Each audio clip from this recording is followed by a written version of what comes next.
Hey guys, welcome back. So a little while back I did a full outdoor kitchen job, and basically I'm going to walk you through from start to finish because I actually just finished it this past week.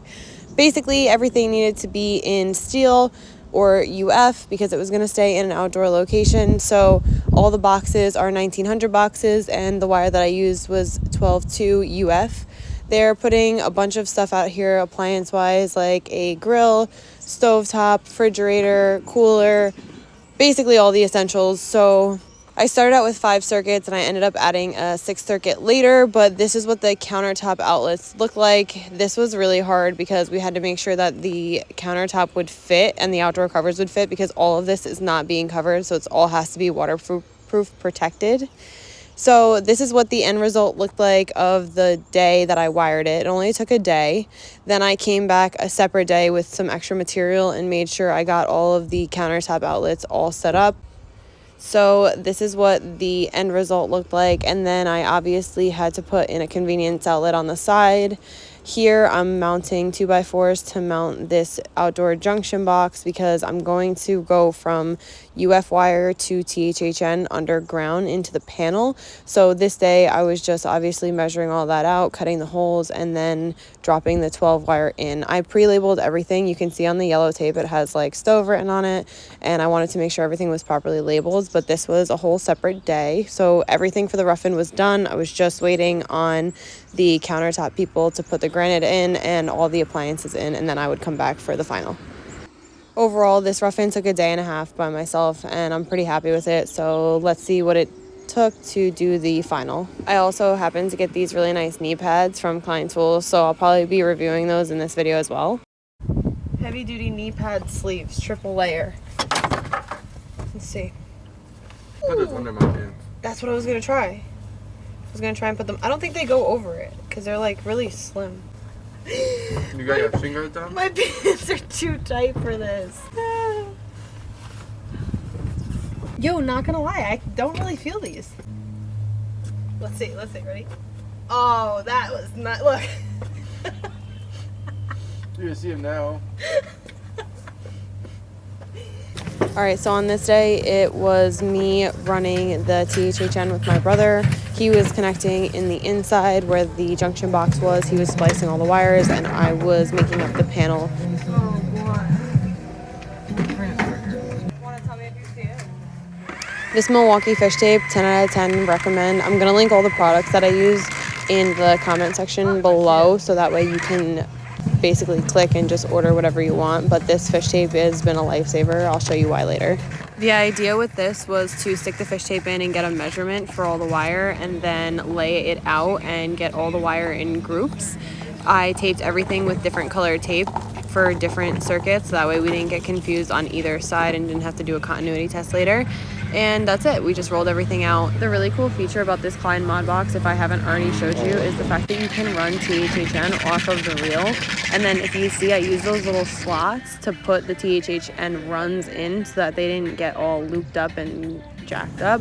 So it kept everything straight and nice. Once we had all of our lines run out, I actually pushed the Milwaukee fish tape in from the other direction because I felt like feeding it this way would be a little bit better for us.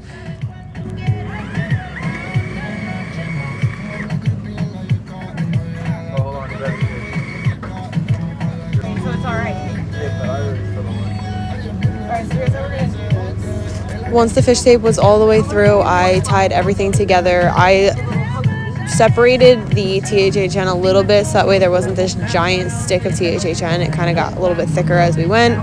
Tied it all the way to the fish tape and then pulled it back out through that way. My brother was feeding it from the inside of the panel. It was actually really easy and took a couple minutes.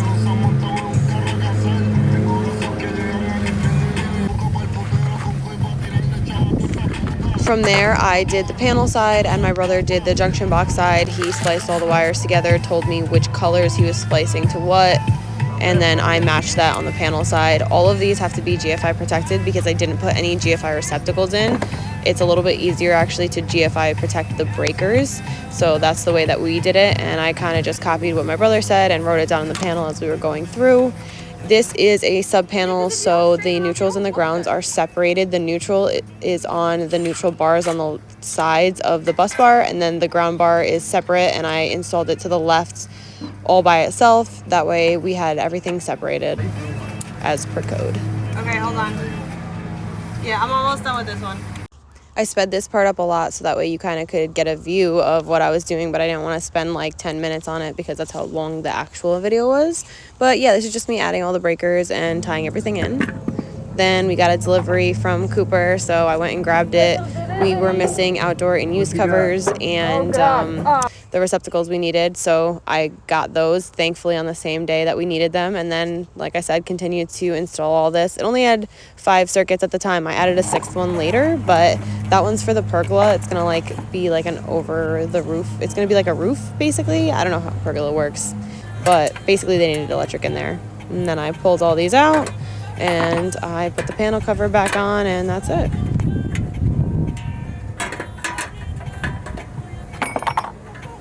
You guys know I take a lot of pride in my panels and always make sure they're nice and clean because I absolutely hate opening up a panel from somebody else and getting a rat's nest. So you guys know that this is kind of important to me.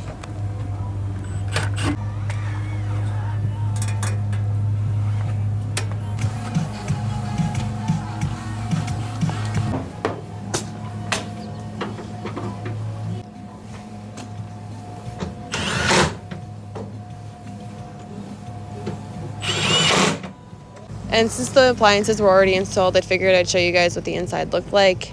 Now we are doing the outdoor outlets with the in-use covers. Wait until you see my clearance on these. I calculated them freaking perfectly, and I'm pretty hype about it, honestly. It was starting to get really hot. This house is on top of a hill, and it radiates all the heat down onto us. And unfortunately, I was on the phone and forgot to record me actually installing the outlets. But here, my brother and I are installing all the outlets, and now I'm going to show you the end product. The most pain in the ass part about this entire job was making sure that these in-use outlet covers were going to have a good enough clearance so that way they didn't stick out and they also came open very easily. And I'm pretty hyped that I got this pretty on point. And these are the in-use covers. I'm going to link them below so that way you guys can see them. These aren't GFI outlets, but they are protected inside the panel with GFI breakers. This is the final product of the panel after I installed the pergola breaker also. And that's my lockout tag out. Thanks for watching, guys. See you next week.